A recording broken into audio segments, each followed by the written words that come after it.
다른 브랜드한테 한번 뭐 어떤 케이스가 있는지 확인을 하고 오시면 될 것 같아요. 지금요? 예. 당장 돈이 없으니까 계속 딜레이 되고 공사 비용도 계속 이제 밀리는 상황이 되는 거예요. 그것만 잘 봐도 문제가 덜 생길 수 있죠.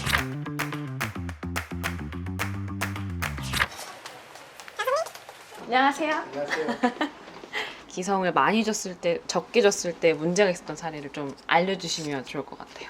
굉장히 현장에서 이제 위험하고 중요하게 생각해야 되는 과기성은 이제 몇 가지가 있는데, 선급금을 너무 많이 줬다든지, 보통 이제 통상 10%인데 20%, 30% 이상의 선급금을 줬다든지, 그 자체가 과기성이잖아요. 그죠? 너무 일단 처음부터 많이 준 거죠. 그렇죠. 그리고 또 한 가지의 구조적인 과기성이 있어요. 공사 시작 초반에 토목이나 골조 공사에 의도적인, 인위적인 어떤 걸로 해서 금액을 많이 넣어놓는 경우가 있어요. 또 특별한 공법이라든지. 그래서 초반에 너무 많은 공사비가 항목에 잡혀 있으면 공사를 한 것만큼만 넣어도 단가가 높기 때문에 자연스럽게 과기성이 되는 거죠. 원래 토목공사에 예를 들어서 20%만 넣어야 되는데 어떤 연유로 30%를 넣었다. 그럼 벌써 10%가 과기성이잖아요. 네, 엄청. 근데 거기에서 정확하게 이 일을 한 것만큼 준다고 하더라도 이미 과기성이 돼버리잖아요, 구조적으로.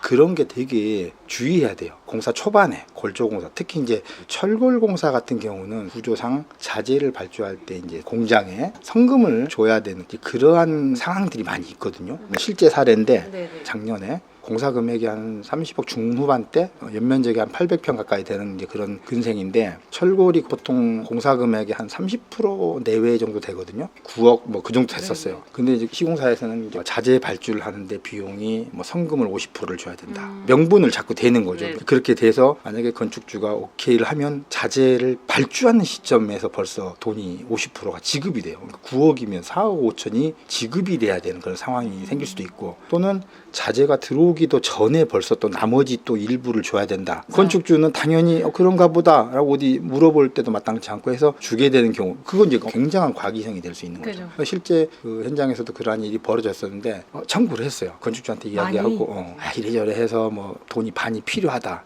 그래서 제가 가가지고 그건 아니고 좀 줄이자 해서 뭐 10%만 발주할 때 준다든지.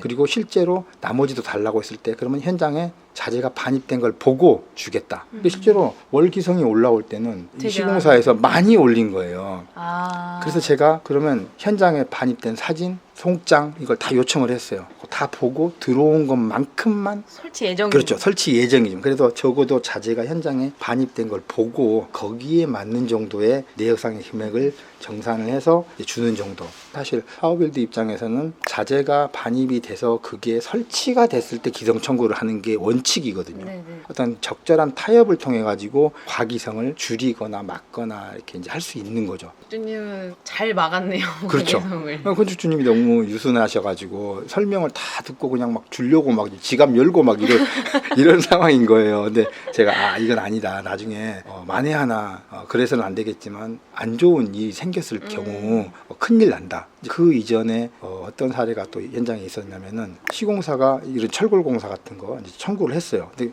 건축주가 서로 합의하에 돈을 줬어요. 근데 그 시공사가 그 돈을 제대로 유용하게 썼으면 괜찮은데 다른 용도로 활용을 한 거예요. 그 시공사가 운영하는 다른 현장이 상황이 안 좋을 수 있잖아요. 거기서도 부족한 기성을 받거나 아니면 뭐 설계 변경으로 손해를 받거나 재시공이나 하자가 있어서 투입이 더 많이 됐거나 여러 가지 안 좋은 상황에 있는 현장이 있을 거란 말이에요. 거기에 여기서 과기성을 받은 것을 투입을 해요. 이 현장에서 이제 원활하게 굴러가지 못하고 업체들이 자꾸 이제 작업을 못 하겠다, 안 하겠다 이제 이렇게 하고 그런 식으로 가끔 있긴 해요. 그런 일이 만약에 골마서 터지게 되면 건축주가 과기성을 줬는데 이 현장은 스톱이 돼버리거나 이제 분쟁의 씨앗이 되고 뭐 소송까지 가게 되는 그런 상황이 생길 수 있어요. 그래서 좀 전에 말했던 그런 토목이나 골조에서 너무 많은 금액이 비정상적으로 들어가서 그걸 청구를 하게 되면 자연스럽게 과기성이 되는 그런 것들에 주의할 필요가 있죠. 더 한 번씩 봐줘야 돼요. 그렇죠. 물론 뭐 감리 또는 감독이 있을 수도 있고 건축주께서 좀 더 디테일하게 할 수도 있겠지만 쉽지 않아요. 그 시공사를 상대로 하기에는 이제 그런 것들을 면밀하게 볼 수 있는 눈이 있어야겠죠. 그러니까 그것만 잘 봐도 문제가 덜 생길 수 있죠. 그래서 경수님 같은 시민분들과 함께 하면은 그래도 과기성 나가는 그렇죠. 거 막을 수 있고. 적어도 인지를 시켜드리는 거죠. 이건 이래서 이렇게 과기성이 될 수 합리적인 있으니 다시 한번 생각을 해주세요. 나중에 이런 사례들도 일도 있었습니다라고 이제 조언을 해드리면 그걸 본인이 판단하시는 거죠. 누군가가 옆에서 좀 같이 조언도 해주고 도와주고 체크해주고 확인해주고 검사해주고 이제 그런 시스템을 갖고 있는 건축주는 아무래도 실수할 확률이 적겠죠. 제가 그 역할을 하는 사람이잖아요. 잘 부탁드립니다. 오늘 이야기해 주셔서 정말 감사드립니다. 그래요. 나- 또 종종 여쭤보시면 네, 답변해 네, 네. 드릴게요. 네, 감사합니다. 알겠습니다. 선생님 안녕하세요. 기성군 관련해서 문제가 생겼던 케이스 있으면 말씀해 주시면 좋을 것 같아요. 일단은 발단이 있을 거 아니에요. 아 그죠. 이유가 네. 있죠. 다 원인이. 대부분 보면 입찰을 해서 건설사 선택이 잘못됐거나 아니면 성향상 상대방을 많이 믿지 못하는 분이라든가 그럴 때 좀 문제가 생기는 거 아닌가 싶어요. 그래서 의도치 않게 과기성이 나가 있는 현장을 굳이 꼽자면 입찰 당시에 엄청나게 적은 금액으로 견적을 한 건설사가 있었어요. 근데 사실은 저희가 이제 업체에서 견적을 하면 몇 개 업체가 될지는 모르지만 아무튼 견적을 좀 검토를 하거든요. 근데 검토를 한 결과 거기는 굉장히 견적에 미스가 많았어요. 견적을 적절하게 냈는데 금액이 저렴한 거는 충분히 하셔도 되지만 어떤 견적이 오류가 있다거나 그러니까 예를 들어 이런 거예요. 타사는 전부 5천만 원을 냈는데 500만 원을 냈어요. 말도 안 되는 어떤 내역이. 거죠. 네네. 그거는 사실은 수주를 하기 위해서 저렴하게 낸 게 아니라 사람이 하는 거다 보니까 기재하다가 공을 하나 안 붙인 거예요. 뭐 실수일 수도 있는 거고 네네. 그럴 경우에 사실 그 금액 갖고 공사가 불가능한 금액인데 건축주분들은 그 금액 가지고 업체하고 추라이를 해요. 아 정말 이 금액으로 할 수 있냐. 그러면 업체에서는 10개 중에 7, 8개 안에는 아마 우리 다른 데 더 들어간 게 있기 때문에 충분히 할 수 있습니다.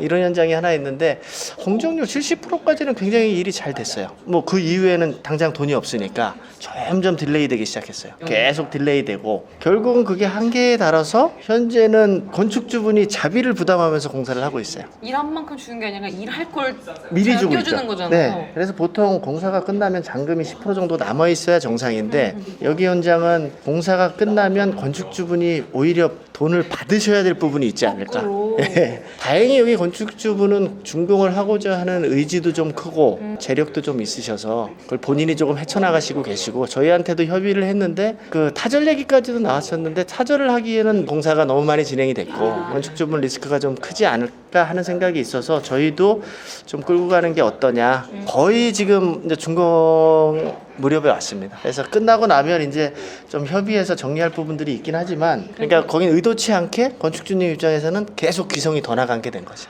이게 근데 사실 재력이 있으신 분이 아니면은 현장 벌써 현장이 섰겠죠. 아니면 타절을 하고도 섰겠지만 예, 그래서 사실은 이 공사 비용을 가끔 건축주분들이 이런 뭐 내역이 들어오는 견적 눈에 보이는 비용만 자꾸 생각을 하시는데 실질적으로는 대부분 분들이 대출을 받아서 사업을 하시는 분들 이러신 분들은 공사 기간이 곧 비용이 똑같잖아요. 기간이 늘어지면 당연히 대출 이자도 계속 많아질 거고 누적이 되면 그렇다 보니까 제가 볼 때는 판단이 조금 빨리 하셔야 될 것 같아요. 일단은 건설사 선택을 좀 잘 하셔야 될 것 같고 적절한 스펙트럼 안에서 조금 저렴한 업체를 선택을 하시는 게 건축주님 입장에서는 베스트가 아닐까. 그렇다고 너무 비싸거나 싼 거는 또 문제가 있는 거니까 조금 조심하시는 게 좋을 것 같고. 그래서 여기는 공정관리 현장은 아닌데 가봐서 품질하고 또 이런 것도 조금 한번 볼 생각입니다. 근데 그나마 다행인 게 건축주분이 이제 주변 지인분들도 조금 많고 아까 말씀드렸듯이 본인의 재력도 조금 있으시고 이래서 우려했던 것보다는 뭐 당연히 마음고생은 많이 하셨지만 진행이 되고 있어서 조금 다행이라고 생각을 하고 한 달 안에는 끝날 것 같습니다. 다행이네요.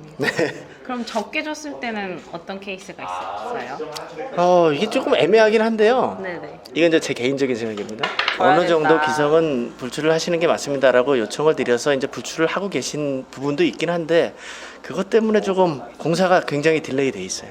그러니까 사실은 건축주분 입장만 제가 대변을 하면 그게 건설사한테는 공사를 지연시킬 수 있는 빌미가 될 수 있는 거예요. 혹시 나중에 그런 일이 있을지 모르지만 분쟁이나 이런 걸로 조정위원이나 아니면 법률적인 사항으로 가면 건설사에서는 너는 이런 만큼 돈을 못 받았다라고 주장을 할 거고 근거가 있으니까. 예, 근거가 있으니까 당연히 건축주님도 주장하실 게 있겠지만 법적 다툼이라는 건 사실은 어떤 일반적인 편만 들어주는 아니죠. 예, 이게 형사소송은 아니니까 예, 그러니까 서로 다 피해를 보실 수 있는데 제가 봐서 그런 건 좀 지양해야 되지 않을까 싶은데 서로 신뢰를 안 하세요. 근데 계약을 하셨다는 거는 내가 컨택을 하신 거잖아요. 일단 그러면 조금 상대방을 신뢰하는 마음가짐도 조금 필요하지 않나. 이런 생각이 조금 드네요. 건설사는 그나마 저희 회사가 껴있으니까 그 지체하는데 한도가 있는 것 같아요. 무조건 안 할 수는 없는 것 같고, 건축주분도 또 계속 저희 회사한테 연락이 와요. 이걸 어떻게 타개했으면 좋겠냐. 근데 이제 그 어떤 방향성을 언제를 해드리는데도 이제 워낙 그 믿음이 깨진 상태라 기성을 불출하시는 거에 대해서 굉장히 조금 꺼려하세요. 그래서 뭐 수치로만 설명을 드리면 공정률이 지금 시스템상 93%인데 기성은 70% 나가 있어요. 지금쯤이면 잔금하고 조금 더 남아 있어야 정상인데, 예, 건축주님은 내가 일한 만큼 기성을 주면 얘들이 일을 안 하고 문을 닫으면 어떡하냐. 예, 약간 이런 생각을 가지고 계신 것 같아서 이제 시작하시는 분들은 그런 거를 조금 좀 지양하셨으면 좋을 것 같습니다. 두 사례를 들어보니까 믿음도 줘야 되고 선택도 잘 해야 된다는 걸 다시 한번 느끼게 되네요. 아, 그럼요. 과기성, 과소기성 이런 일이 벌어지기 전에 그런 일이 벌어지지 않게끔 시작 단계부터 조금 주의를 기울이시는 게 더 중요하지 않나 싶습니다. 오늘 이야기해 주셔서 정말 감사드립니다. 감사합니다. 감사합니다. 네. 안녕하세요. 그래서 기상금 관련해서 많이 줬거나 뭐 적게 줬거나 하는 케이스 알려주시면 좋을 것 같아요. 케이스 중에 좀 특이했던 거는 건축주가 당초부터 이제 저희 시스템만 이용하는 현장이었는데 골조가 한 중간 정도 이상 됐을 때 저희한테 PM을 별도로 요청하신 현장이세요. 뭔가 따로 조금 내티브에. 협의가 조금 안 되나 싶어서 이제 프레임 계약을 해서 저희가 관리해드렸는데, 골조 공사가 끝나고 마감을 들어가야 되는데 시공사도 작업을 잘 못하고 건축주도 그거에 대해서 요청을 잘 못하는 것 같더라고요. 그래서 상황 파악을 하다 보니 저희하고 계약한 이후에 일부 임용 계약을 했습니다. 우리 하지 말라고 하잖아요, 이명 네, 계약. 임용 계약 절대 하지 말라고 말씀을 드리는데, 사실 시공사가 무료로 이거 해주겠다, 뭐 인테리어 해주겠다 이런 제안을 해서, 사실 건축주들은 저희가 아무리 얘기를 해도 뭔가 더 서비스로 공사의 양에서 금액적으로 많은 거를 해주겠다고 하면 넘어갈 수밖에 없거든요. 그러다 보니까 이 현장은 이제 그런 미끼? 뭐 이런 거에 걸려버렸군요. 이런 거에 넘어가셔가지고 그 시공사랑 이제 계약을 했고, 뭐 진행이 안 돼서 왜 안 되냐 뭐 하다 보니까 이 시공사도 좀 미스를 한 게, 자기네들이 해주겠다고 한 공사가 공사 금액이 너무 큰 거예요. 본인들 한 2, 3천 생각했는데 실제 하려고 보니까 8천 이상 드는. 배보다 배꼽이 커지는. 네. 그래서 도저히 그거를 본인들이 맞춰서 할 수 없다 보니까 진행은 못하고, 이것들에 대해서 건축주랑 요거 좀 줄여주세요 하면서 계속 이제 멈춘 상태가 됐고요. 예. 그러다 보니까 다른 공정 진행하던 업체들도 잘 못 들어오는 상황들이 되고, 그렇죠. 잘못 네. 들었다 돈 못 받으니까. 네, 공사 비용도 계속 이제 밀리는 상황이 됐었고요. 인테리어 관련한 것들을 시공사에서 뭐 아예 나는 모르겠습니다라고 할 수가 없으니까 일부는 본인들 비용으로 이제 한 부분도 있었고요. 그러다 보니까 다른 공정에서 비용이 좀 모자르게 되는 거죠. 그래서 건축주한테 이제 요청을 하게 됩니다. 내가 이 공사를 지금 해야 되는데 아이고. 건축주분이 업체한테 돈을 주면 내가 시키겠습니다. 그리고 이 기성은 안 받을게요. 이런 상황이 됐고요. 얼핏 들으면 합리적인 내용이긴 한데 사실 그렇게 주면 안 되는 거 아니에요? 네. 그래서 이런 건들이 이제 몇 개가 모이게 되니까 금액이 이제 커지는 거고, 시공사는 그래도 자기가 관리를 해줬으니 비용은 줬지만 기성은 조금 더 달라, 이런 내용들이 이제 막 얘기가 나오는 거죠. 사실 앞뒤를 맞춰보면 말이 안 되지만 시공사는 굉장히 당당하게 요구를 하고 있는 그런 상황이었고요. 그래서 어떻게 해결이 되었나요? 여기는 지금 잔금 10%를 준공 사용승인이 다 나면 지급을 하는데, 건축주가 먼저 준 비용하고 공사를 안 한 부분에 대해서 삭제하기로 하고 지금 이제 정산 협의를 하는 중에 있습니다. 사실 이거 과하게 지급됐다라던가 이런 게 내역에 있으니까 그나마 좀 협의는 수월하게 되겠네요. 네. 금액적으로 굉장히 명확하게 나와 있기 때문에 이거를 뭐 누군가 더 빼거나 덜 빼거나 이럴 수 있는 상황은 아니고, 협의하는 과정에서도 뭐 금액차가 굉장히 크지 않고 적은 폭 안에서 지금 협의하는 중에 있습니다.